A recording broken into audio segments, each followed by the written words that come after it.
Les doy nuevamente la bienvenida. Con la ayuda del Señor vamos a continuar nuestro estudio en el libro del profeta Daniel.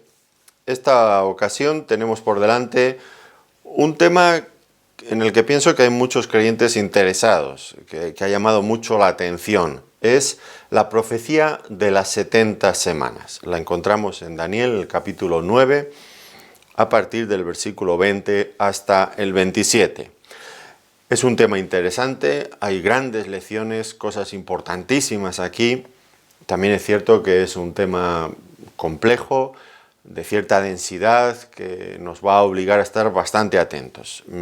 Pero creo que el esfuerzo siempre valdrá la pena. En todo caso, pueden, además de escuchar este estudio o verlo en vídeo, recuerden que siempre tienen las notas por escrito de cualquier estudio que nosotros publicamos en vídeo y en audio. Lo tienen en nuestro sitio web, en laescuelabiblica.com. Allí encontrarán también esto, que les puede ayudar pues, a seguirlo con un poco más de calma y tener más datos, pues no volando, sino por escrito para fijarse bien en cada detalle. Bueno, sea como sea, entonces, profecía de las 70 semanas.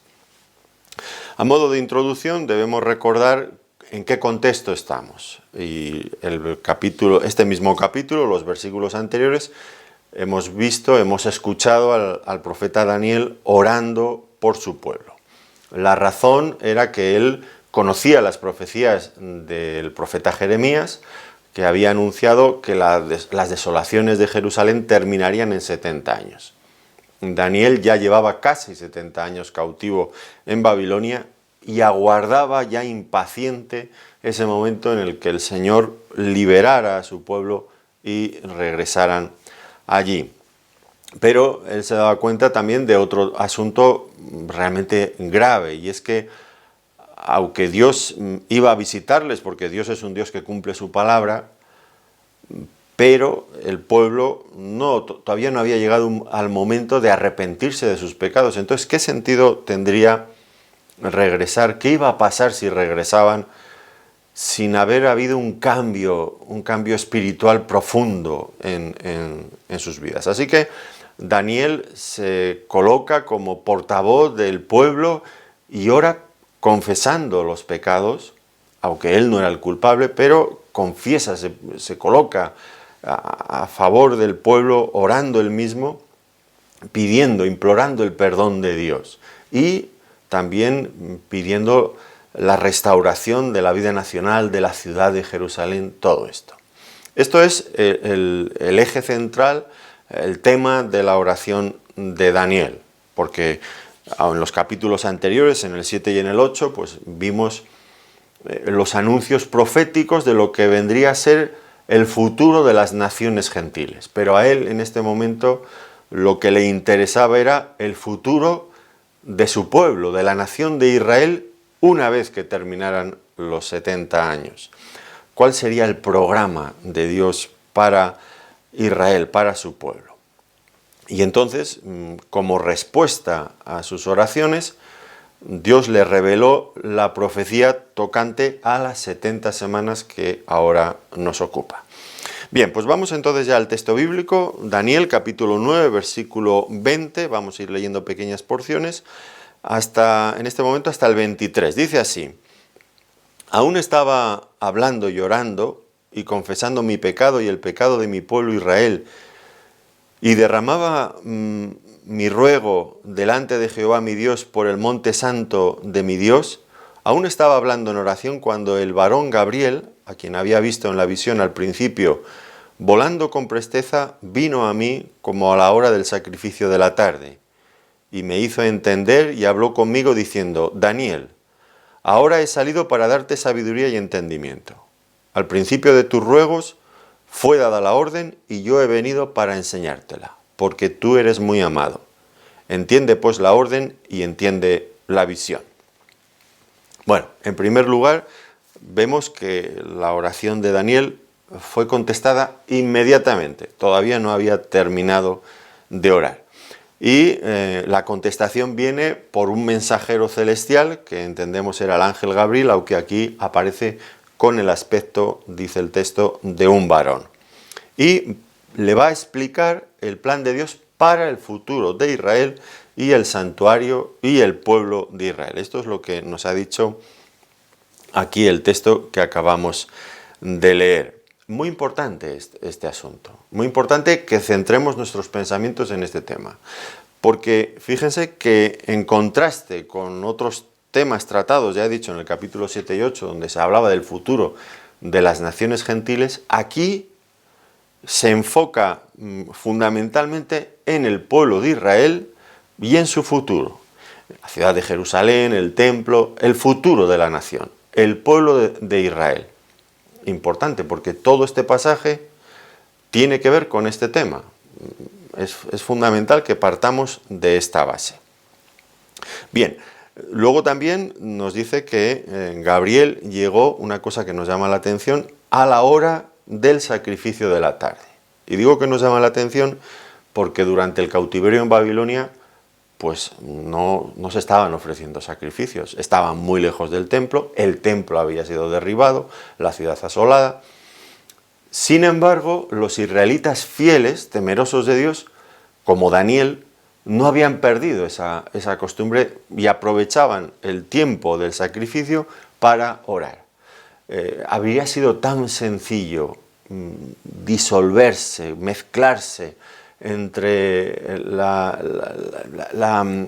gente de Babilonia, en la cultura, perder su identidad, cuando todo estaba a favor para olvidarse de su pueblo antiguo y de su Dios y adoptar las nuevas divinidades y los nuevos estilos de vida.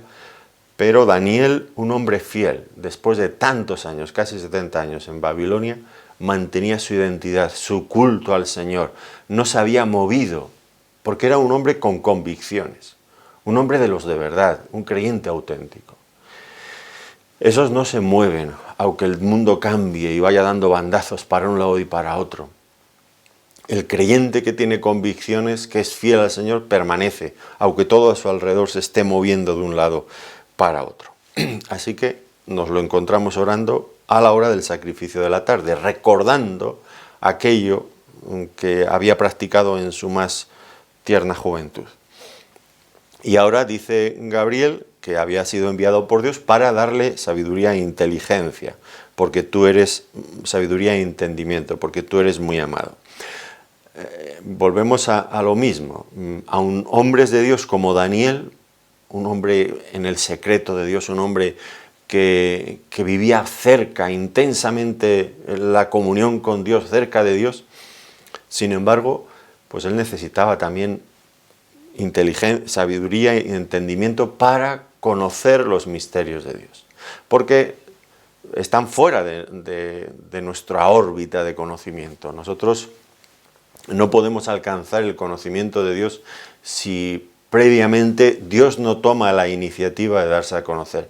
Ningún hombre, ni por santo que sea, ni por inteligente que sea, puede llegar a conocer las cosas de Dios, si no es por la iniciativa de Dios y con la ayuda de su Espíritu Santo en nosotros, que nos ayuda a conocer todas las cosas, como dice también el Nuevo Testamento.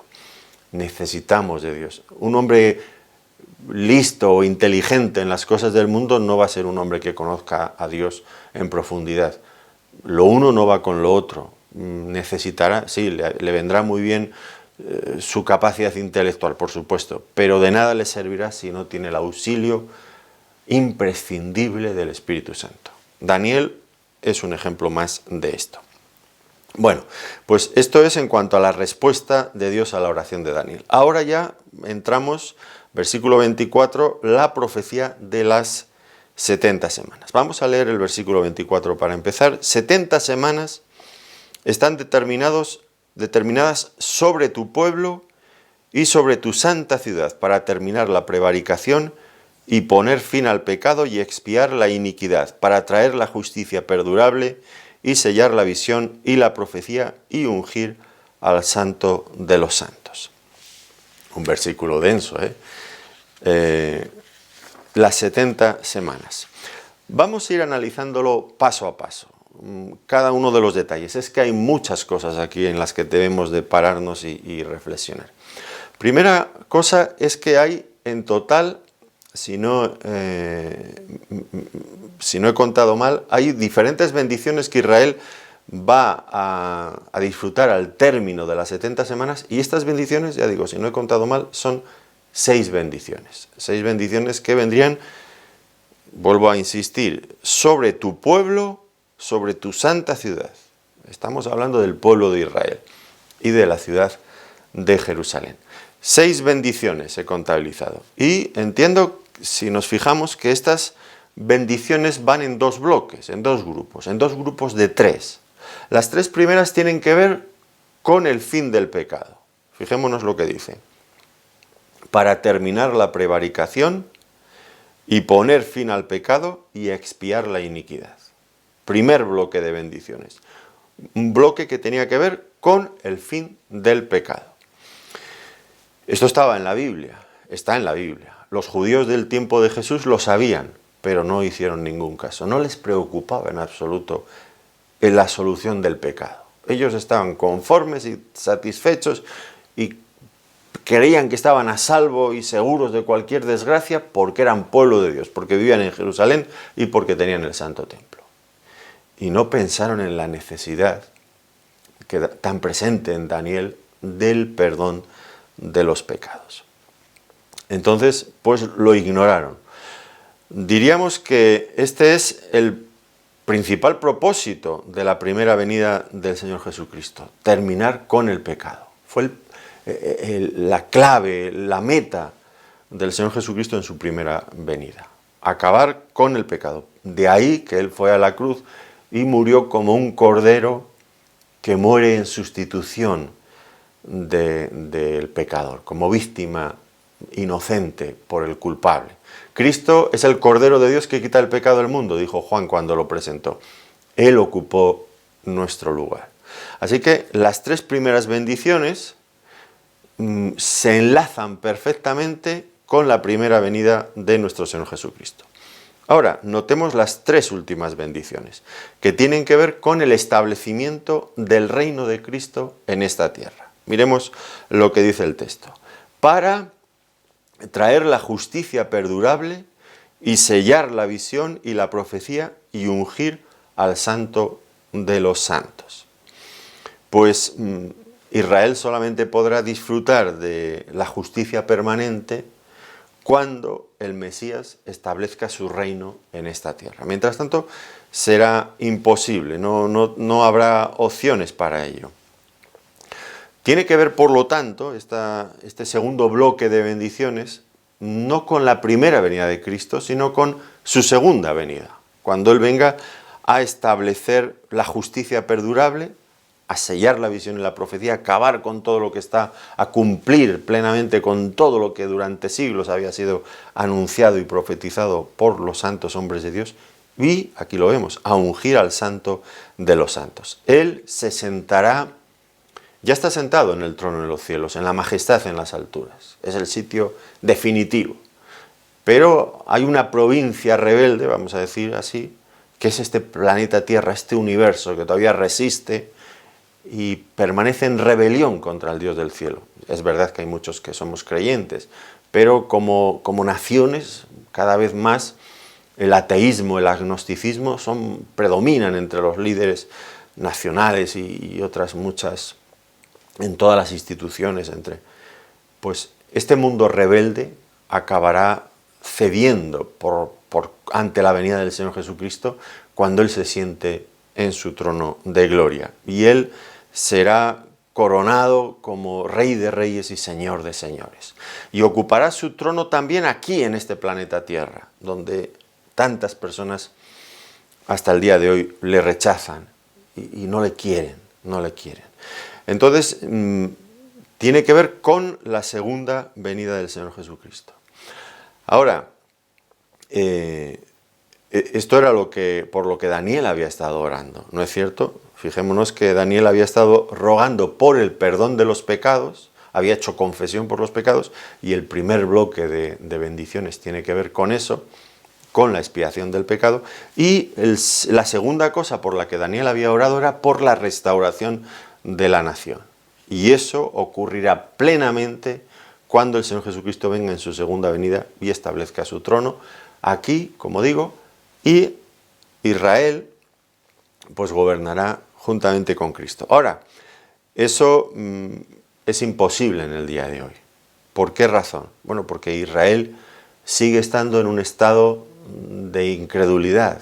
No quieren saber de Dios, del Mesías, del Señor Jesucristo. Se cometió un crimen nacional contra el Señor Jesucristo, se dijo que era el falso Mesías, que era un blasfemo, lo crucificaron por eso y hasta el día de hoy nunca la nación judía ha hecho una declaración solemne, pública, diciendo: señores, nos equivocamos, este fue un crimen horroroso del que somos culpables, haber matado a nuestro propio Mesías. Nunca Israel ha hecho esto, nunca, hasta el día de hoy. ¿Cuándo cambiarán las cosas? Pues precisamente el día cuando venga el Señor Jesucristo, tal como había anunciado el apóstol Pablo en Romanos, hablando, ya nos hemos referido a esos capítulos en otras ocasiones. Los capítulos del 9 al 11 de Romanos abordan el problema judío. ¿Qué pasa con la nación de los pactos que había recibido las promesas? ¿Qué pasa con ellos ahora que han rechazado a su Mesías y que ha entrado de lleno la iglesia? Bueno, Dios todavía tiene un proyecto que no ha abandonado para el pueblo de Israel. Fíjense en Romanos capítulo 11, versículo 27, y este será mi pacto con ellos cuando yo quite sus pecados, que al día de hoy no los ha quitado, porque no se han arrepentido. Cuando yo quite sus pecados. Perdón, he empezado a leer en el versículo 27, pero realmente tengo que empezar a leer en el 25. Porque no quiero, hermanos, que ignoréis este misterio, para que no seáis arrogantes en cuanto a vosotros mismos, que ha acontecido a Israel endurecimiento en parte, hasta que haya entrado la plenitud de los gentiles. Y luego, noten esto, y luego todo Israel será salvo, como está escrito: vendrá de Sión el libertador, que apartará de Jacob la impiedad, y este será mi pacto con ellos, cuando yo quite sus pecados. Noten que sí que va a haber un momento en que van a ser salvos. ¿Cuándo? Cuando venga de Sión el libertador, que se refiere claramente a la segunda venida del Señor Jesucristo, que apartará de Jacob la impiedad. Y entonces dice que quitará sus pecados. Eso está todavía por venir. Guarda relación con la segunda venida de nuestro Señor Jesucristo. Dios no ha abandonado a su pueblo. Dios no se ha olvidado de sus profecías. Va a cumplirlas. Por supuesto que las va a cumplir. Entonces, esto tiene que ver con las bendiciones que la nación judía va a recibir cuando terminen estas 70 semanas. Tal como nos está diciendo aquí. Cuando terminen las 70 semanas, recibirán todas estas bendiciones, que se coincide con lo que acabamos de leer. Al finalizar, cuando venga el Señor Jesucristo, Israel volverá a estar en sintonía con Dios, con el Señor, aceptarán a su Mesías, al que por tanto tiempo han rechazado, y serán salvos y perdonados de sus pecados. Ahora, tenemos entonces que entrar ya de lleno en lo que es la duración de estas 70 semanas. Y este es un tema que tiene su complicación. La primera cosa, debemos determinar cuál es el significado preciso con el que aquí se utiliza el término semanas. ¿Hemos de entenderlo de una forma literal o hemos de entenderlo de una forma simbólica? Bueno, yo entiendo que, salvo que se refiera a un periodo de tiempo concreto, pues no tiene ningún sentido la profecía, porque si es simbólico podemos sacar de aquí o meter aquí lo que queramos.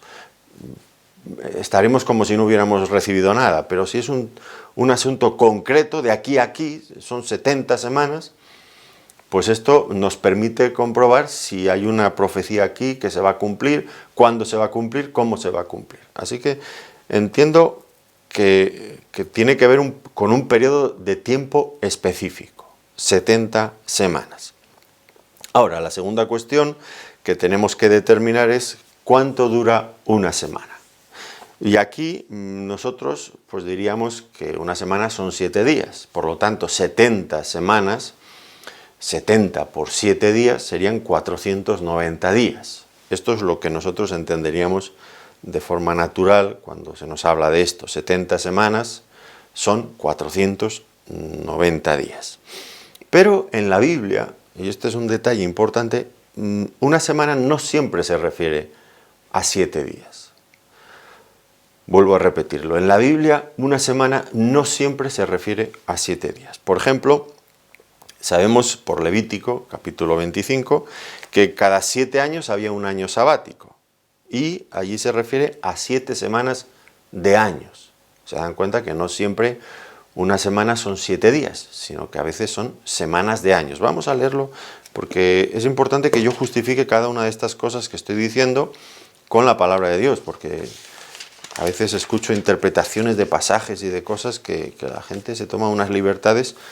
Nosotros debemos de ceñirnos a la palabra de Dios y justificar lo que decimos siempre que sea posible, pues con la palabra, ¿no? Vamos a verlo aquí en Levítico, capítulo 25, los versículos del 1 al 12. Pero vamos a prestar atención, el contexto sería eso, ¿no? Pero habla del año del jubileo. Pero vamos a leer el versículo 8. Y contarás 7 semanas de años. Fíjense que aquí está claro, 7 semanas de años. 7 veces 7 años. De modo que los días de las 7 semanas de años vengan a serte 49 años. Entendemos, ¿no? Semanas de años. Este es un concepto interesante. Para nosotros las semanas son siempre de 7 días, pero aquí en la Biblia al menos tenemos un precedente donde aparecen semanas de años. Es decir, una semana serían 7 años. En ese caso, pues ya no serían 70 semanas de años, no serían 490 días, sino que serían 490 años. Y esto hay que decir que los judíos estaban familiarizados con este concepto, el concepto de semanas de años. En realidad, los expertos, los que entienden el hebreo, no es mi caso, pues ellos nos dicen que la palabra hebrea para designar semanas significa simplemente 7 o hecho de 7. 7. Así que era frecuente pues, que ellos, este concepto de 7 semanas, una semana de años, no les resultaba extraño, porque eran 7 años. No tendrían por qué ser días necesariamente. Por otro lado, era frecuente que Dios asociara días con años. Eso también tenemos muchos ejemplos en la palabra de Dios. Ustedes recuerdan, por ejemplo, que Israel estuvo vagando 40 años por el desierto por los 40 días que los espías habían empleado para reconocer la tierra. Esos espías que luego volvieron y la mayoría de ellos fueron muy críticos y desanimaron al pueblo. Y el Señor les dijo, por estos 40 días que ellos han estado haciendo prospección de la tierra, vosotros estaréis 40 años vagando por el desierto. Eso lo podemos ver en Números, en el capítulo 14, versículo 34.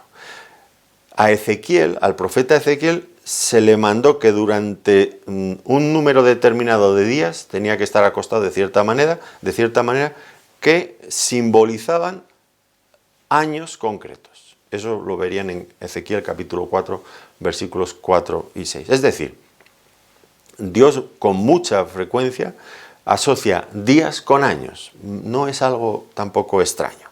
Por lo tanto, yo me inclino a pensar que a lo que se está refiriendo aquí son 70 semanas de años, 70 semanas son 70 semanas de años, lo que nos da un total de 490 años. Ahora, otro asunto que tenemos que dilucidar también es cuándo comienzan las 70 semanas. Y aquí nos va a ayudar este versículo que hemos leído ahora en Daniel, nos lo dice. Sabe pues y entiende que desde la salida de la orden para restaurar y edificar a Jerusalén. Aquí está el comienzo de las 70 semanas. Desde la salida de la orden para restaurar y edificar Jerusalén. Ahora, nosotros debemos de fijarnos bien exactamente a qué se refiere. ¿Cuándo tuvo lugar esto, la salida de la orden para restaurar a Jerusalén. Y debemos de pensar que esto tiene que ver con el decreto que firmó Artajerjes en Nehemías capítulo 2 y los versículos del 1 al 8. Vamos allí, Nehemías capítulo 2, los versículos del 1 al 8. Esta historia seguro que la recuerdan porque tiene que ver con Nehemías, que servía como copero en la corte del rey Artajerjes, y él está preocupado porque su pueblo Israel, Jerusalén, la ciudad de sus padres, de los sepulcros de sus padres, está en ruinas, y la cara le cambia, está preocupado. Y el rey se da cuenta, le dice, ¿qué te pasa? Y entonces le hace una petición, y Artajerjes firma un edicto. Vamos a ver lo que dice aquí.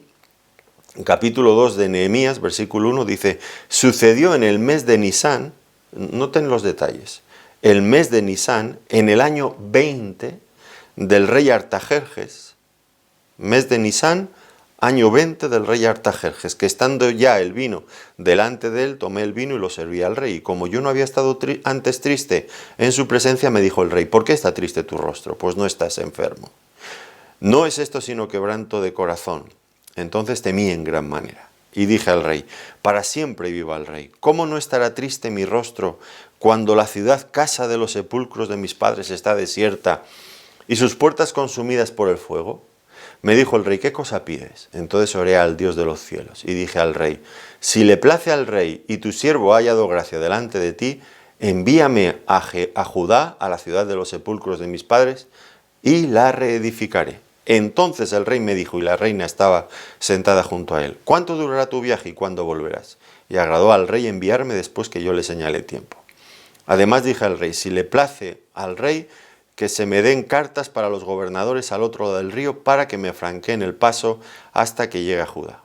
Y carta para Asaf, guarda del bosque del rey, para que me dé madera para enmaderar las puertas del palacio de la casa y para el muro de la ciudad, y la casa en que yo estaré, y me lo concedió el rey según la benéfica mano de Jehová sobre Judá. Vemos que lo que Artajerjes está haciendo aquí es facilitar la reedificación de Jerusalén. Y esto ocurrió en el año 20 del rey Artajerjes, en el mes de Nisán. Esto es un detalle importante. Aquí se trata de exactamente el texto de Daniel nos dice que el punto de origen de las 70 semanas de años tendría que ver con la salida de la orden de restaurar y reedificar la ciudad. Eso es lo que ocurre aquí. Nehemías capítulo 2. Artajerjes, en el año 20 de su gobierno, en el mes de Nisán. No confundir esto con otro edicto anterior de Ciro, del rey persa Ciro. ¿Por qué? Porque Ciro, es verdad, en Esdras, en el capítulo 1, pues él también firmó un edicto para que el pueblo de Israel, que lo desearan, regresaran a Jerusalén. Pero notemos, ¿con qué finalidad? Única y exclusivamente para reedificar la casa del Señor, el templo. No para reedificar la ciudad, solamente para levantar el templo y ofrecer allí sacrificios. Miren, en Esdras, en el capítulo 1, los versículos del 1 al 4. En el primer año de Ciro, rey de Persia, para que se cumpliese la palabra de Jehová por boca de Jeremías, despertó Jehová el espíritu de Ciro, rey de Persia, el cual hizo pregonar de palabra y también por escrito por todo su reino, diciendo, así ha dicho Ciro, rey de Persia, Jehová, el Dios de los cielos, me ha dado todos los reinos de la tierra y me ha mandado que le edifique casa en Jerusalén que está en Judá. Me ha mandado que le edifique casa en Jerusalén que está en Judá. Quien haya de entre vosotros de su pueblo, sea Dios con él y suba a Jerusalén que está en Judá y edifique la casa a Jehová, Dios de Israel. Él es el Dios, el cual está en Jerusalén. Y a todo el que haya quedado en cualquier lugar donde more, ayúdenle los hombres de su tierra, de su lugar, con plata, oro, bienes y ganados, además de ofrendas voluntarias para la casa de Dios, la cual está en Jerusalén. Notamos, ¿verdad? El edicto de Ciro tenía un objetivo, que era que fuera reedificada la casa de Dios, el templo, y se ofrecieran sacrificios allí para interceder por el rey. Pero eso no es lo que dice Daniel. Daniel 9 nos dice el momento en el que comienzan las 70 semanas sería cuando saliera la orden para restaurar y edificar a Jerusalén, que es la ciudad. Y eso ocurre en Nehemías capítulo 2, en tiempos de Artajerjes. Ahora, los expertos nos dicen que el año de la coronación de Artajerjes es uno de los datos más precisos de la antigüedad. Y eso ocurrió, está fijado en el año 465 antes de Cristo. 465 antes de Cristo, cuando Artajerjes subió al trono. Como Nehemías capítulo 2 nos ha dicho que esto ocurrió, la orden de reedificar Jerusalén ocurrió en el año 20 de su gobierno, hay que añadir a los 465 años, bueno, hay que restarlos porque estamos antes de Cristo, 20 años, lo que nos coloca en el año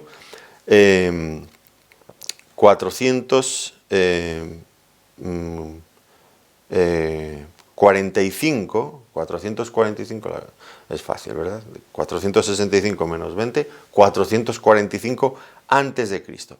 Y el mes de Nisán, que fue cuando ocurrió esto que nos relata Nehemías, es el mes de marzo. Así que tenemos ya una fecha, 445 antes de Cristo en el mes de marzo. Ese es el punto de partida de las 70 semanas.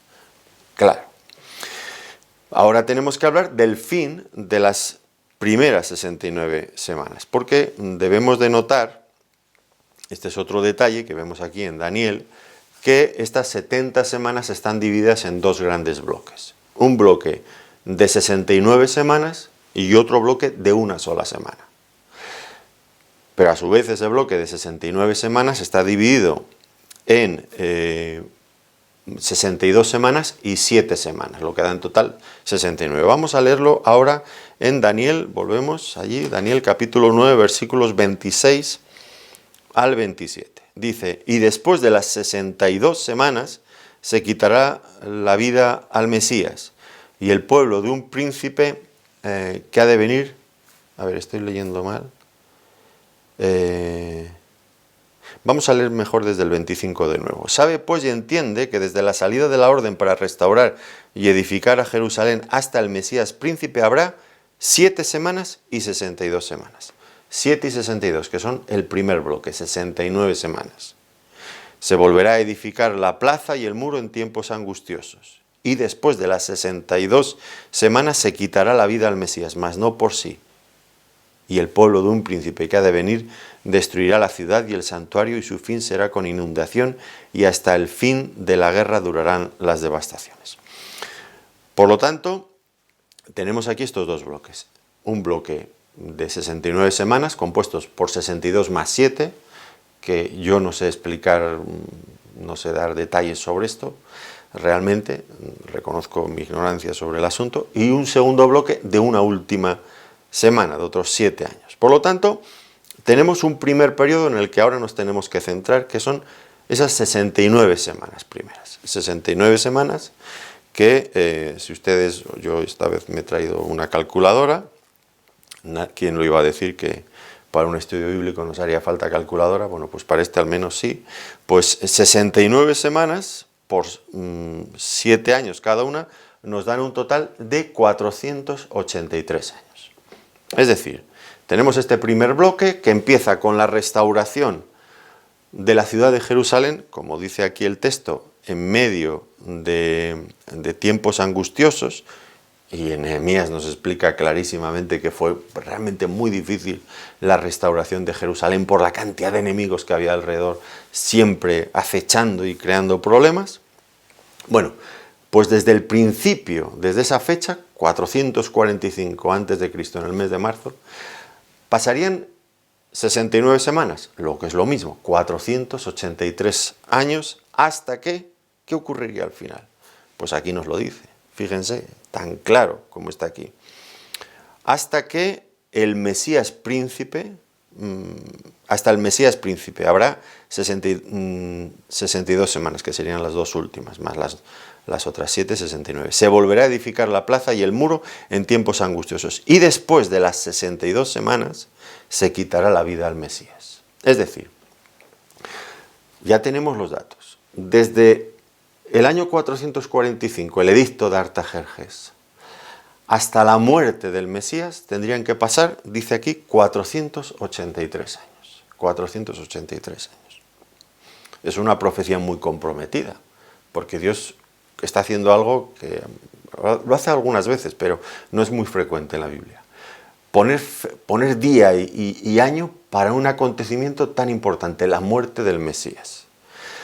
Dice que tendrían que pasar 483 años. ¿Se cumplió eso o no se cumplió? Bueno, vamos a ir viendo el asunto. ¿Cuándo murió el Señor Jesucristo? Pues este es otro detalle que tenemos que analizar. En primer lugar, sabemos cuándo comenzó su ministerio. Su ministerio público comenzó, Lucas nos da una cantidad de detalles históricos. Algunos dicen que la Biblia no es histórica. Pues la Biblia no miente y la Biblia da datos muy precisos. Fíjense aquí, Lucas capítulo 3, versículos 1 y 2. En el año 15 del imperio de Tiberio César, siendo gobernador de Judea Poncio Pilato y Herodes tetrarca de Galilea, y su hermano Felipe tetrarca de Iturea y de la provincia de Tracónite, y Lisanias tetrarca de Abilinia, y siendo sumo sacerdote Anás y Caifás, vino palabra de Dios a Juan, hijo de Zacarías en el desierto, y ahí es Juan el Bautista que introduce al Señor Jesucristo, y aquí comienza su ministerio. Fíjense qué cantidad de datos. Siendo Tiberio César emperador, en el año 15 del imperio de Tiberio César. ¿Quién gobernaba en cada sitio? Bueno, los historiadores no tienen tampoco ninguna dificultad en fechar este año. ¿Qué año es? Pues el año 29 después de Cristo. Este es el momento en que comienza el ministerio del Señor Jesucristo. Pero aquí lo que nos dice es que pasarían 483 años hasta que Cristo muriera, hasta que el Mesías muriera. 483 años. El ministerio de Cristo comenzó en el año 29 y sabemos que duró, por los evangelios, que duró 3 años y que murió en la Pascua, por lo tanto, del año 32. La Pascua del año 32. Lo que nos coloca, porque eso también se sabe, cuando era la Pascua, nos coloca en el mes de abril del año 32. Ya tenemos los datos. ¿Cuándo empieza? Las semanas empieza 445 a.C., en marzo. ¿Cuándo se cumple la semana 69? Que son 483 años. Se cumple en el año 32, en el mes de abril. Y ahora hay que calcular si realmente coinciden los años o no salen los años. Y aquí surge un problema. Surge un problema porque si calculamos la diferencia del año 445 hasta el año 32 de nuestra era, pues pasaron realmente 477 años y no los 483 que había anunciado el profeta. 477 en lugar de 483. ¿Qué ha pasado? Bueno, pues ha pasado que hemos ignorado un detalle muy importante, fundamental. ¿Cuál? Que en la Biblia los años bíblicos, los años proféticos no son de 365 días, sino que son de 360 días. Y alguien me dirá, bueno, eso se lo ha sacado usted ahora de la manga para salir del apuro. No me he sacado nada de la manga. Esto es bíblico. En la Biblia los años proféticos son de 360 días, no de 365 días. Por ejemplo, es importante demostrar, como decimos, cada cosa, ¿no? Vamos a Apocalipsis, capítulo 11, y aquí vamos a ver que sí, que es así, como les digo. Fíjense, años de 360 días, lo que equivale a meses de 30 días. Apocalipsis, capítulo 11, versículos 2 y 3. Pero el patio que está fuera del templo déjalo aparte y no lo midas, porque ha sido entregado a los gentiles, y ellos hollarán la ciudad santa 42 meses. Noten aquí, 42 meses. Y daré a mis 2 testigos que profeticen por 1260 días, vestidos de cilicio. 1260 días equivalen a 42 meses. Bueno, volvamos a coger la calculadora. Entonces, hemos dicho que 1260 días dividido entre 42 meses nos dan meses de 30 días, exactamente, 30 días. Así que ese es el tema. Ahora, ¿cómo calculamos si realmente los 477 años que habían pasado desde el edicto de Artajerjes hasta la muerte del Señor, esos 477 años de 365 días cada uno, son equivalentes a 483 años de 360 días, o de meses de 30 días? La operación es muy sencilla. ¿Qué tenemos que hacer? Pues simplemente multiplicamos 477 años que nos han salido antes por 365 días que tienen los años nuestros y nos da un total de 174.105 días. Ahora, estos días que nos acaban de salir, pues lo que tenemos que hacer es dividirlo entre 360 días y nos da un total de 483 días y un resto, y algo más. 483 años. Lo que cuadra perfectísimamente con lo que había anunciado el profeta Daniel. 483 años de 360 días, de meses de 30 días, exactamente. Bueno, es verdad que hay un pequeño resto aquí. ¿Por qué? Bueno, no nos olvidemos que el edicto de Artajerjes fue en marzo y la Pascua, en la que murió el Señor Jesucristo, fue en abril. Esa pequeña diferencia de días es la que hay entre marzo a abril. Así que la palabra de Dios tiene una exactitud milimétrica, impresionante. Y esto pues tendría que hacer pensar a los críticos. Muchos les molesta el elemento profético que encuentran en Daniel y quieren quitarlo de en medio a toda costa, diciendo que Daniel fue escrito cuando ya los hechos habían ocurrido. Pero colocan en todo caso a Daniel en el Antiguo Testamento, en el periodo entre el Antiguo y el Nuevo Testamento, en el año 200, 200 y pico, 100 y pico. Bueno, pero aún así aquí hay una profecía que tiene que ver con nuestra era, la era cristiana. Ya ha venido el Mesías. O sea, que está por delante ya de la fecha en que ellos dicen que Daniel fue escrito. Lo que viene a confirmar que Daniel es un hombre que habla de parte de Dios, porque ¿quién puede conocer los detalles del futuro si no es Dios? Y aquí nos lo revela con total exactitud. Las personas pueden fiarse de la palabra de Dios, es un libro seguro, porque no es la palabra de los hombres. Los hombres nunca habrían podido escribir cosas así, porque ningún hombre conoce el futuro. Tiene que ser una cosa evidentemente de Dios. Eso en cuanto a los años y los días, la exactitud rigurosa, que por cierto les aconsejo un libro de Sir Robert Anderson titulado El príncipe que ha de venir. Él lo explica, todos estos detalles de los días, de los años, de los acontecimientos, él lo explica perfectísimamente. No sé si ese libro todavía está a la venta, si se edita, es un libro bastante antiguo. Sir Robert Anderson, El príncipe que ha de venir, un libro interesantísimo. Yo he usado muchos de las notas que he encontrado allí para este estudio.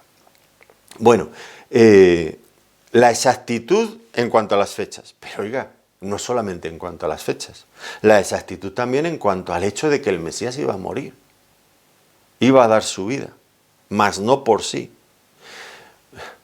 El hecho de que el Mesías iba a morir, que ningún judío aceptaría eso de la época del Señor Jesucristo, para ellos estaba fuera de lugar y de sentido que el Mesías muriera. El Mesías vendría a reinar, y fíjense, el profeta Daniel ya estaba anunciando montones de siglos antes, no solamente el día exacto en el que vendría el Señor Jesucristo y daría su vida, sino el hecho de que iba a dar su vida, que era algo contra todo pronóstico, contra toda lógica. Un Mesías que viene a morir, ¿para qué sirve? Bueno, pues sirve precisamente para lo que antes hemos estado diciendo, que las bendiciones que tendría Israel después de las 70 semanas serían el perdón de sus pecados y la restauración de su reino con el Mesías. Pero para que sus pecados fueran perdonados era imprescindible que el Mesías diera su vida por ellos. De ahí el sentido, el propósito de su primera venida. Notemos entonces esto, ¿no? Se quitará la vida al Mesías, mas no por sí. Y esto enfatiza Otra traducción dice, será muerto y no tendrá nada. Esto enfatiza el abandono de Cristo en la cruz.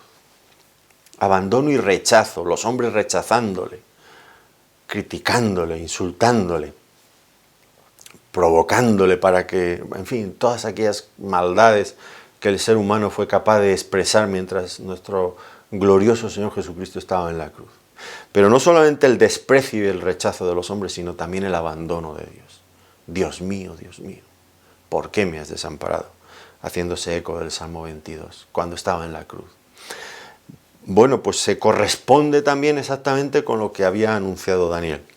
Que este pasaje de Daniel es muy importante, especialmente porque anuncia con total claridad, como ningún otro pasaje, creo, casi ningún otro pasaje del Antiguo Testamento, con esta claridad diáfana, la muerte del Mesías. Porque es verdad, sí, Isaías 53, el Salmo 22, muchos otros pasajes que nos dan a entender esto, y nos hablan incluso del sufrimiento, pero tan claramente como decir, el Mesías ha de morir, y ha de morir tal año y tal día, es difícil. Esta profecía es tan importante por esa razón.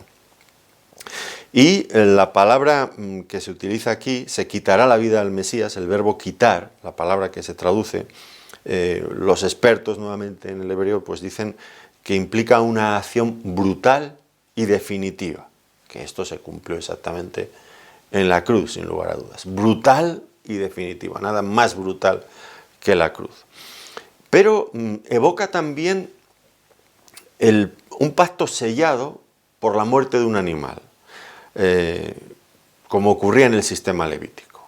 Los pactos, ustedes recuerdan que se sellaban con sangre, con la sangre de un sacrificio de un animal. Aquí el verbo era este, ¿no? La palabra asociada.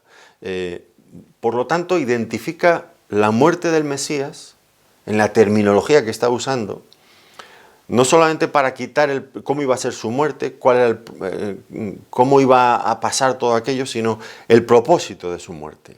Y se identifica aquí la muerte del Mesías, su sacrificio, con el nuevo pacto que él iba a sellar en su propia sangre. ¿Con qué finalidad? Bueno, pues como antes hemos visto, para terminar la prevaricación y poner fin al pecado y expiar la iniquidad.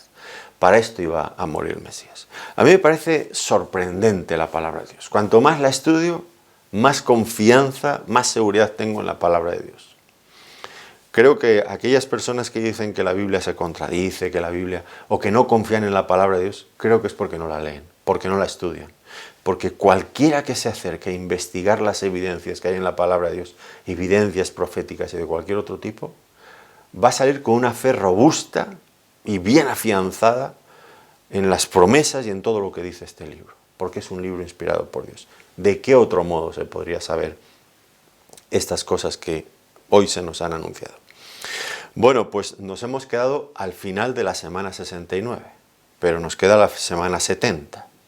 Pero eso lo vamos a ver en nuestra próxima sesión con la ayuda del Señor, porque si no sería excesivamente largo este estudio. Quizás haya sido un estudio un poco denso por las cifras, por los datos. Vuelvan a escucharlo si es necesario. Miren las notas que están en nuestro sitio web, como les he dicho al principio, porque todo esto hay que conocerlo bien, porque afianza fuertemente nuestra fe en la palabra, en la obra del Señor, en lo que Él ha hecho por nosotros. Bueno, pues con la ayuda del Señor nos volveremos a ver en nuestra próxima sesión para ver el resto de este capítulo, también muy importante. Hasta entonces, que el Señor les bendiga muy ricamente. Gracias por su atención y por acompañarnos.